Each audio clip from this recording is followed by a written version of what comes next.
eagles, we have to have the wisdom of Solomon, the courage of David, the patience of Job, the leadership of Moses, the faith of Daniel, the diplomacy of Abraham Lincoln, the tolerance of Joseph, and of course, we have to keep on studying because life is a never-ending process of studying.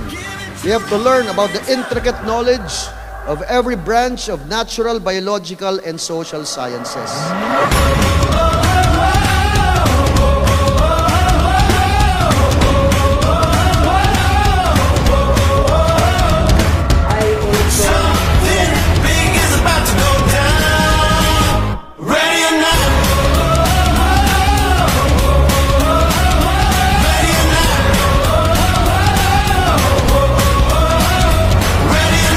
Keep on learning, keep on improving yourself, and make a better version of yourself.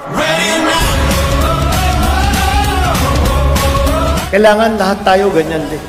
Kailangan lahat tayo ay tumutulong. Kailangan lahat tayo nagsasakripisyo. Kailangan tayo ay lahat nag-iisip kung paano pa pagandahin ang buhay ng ating mga kapwa Pilipino. DMM is now adjourned. Congratulations!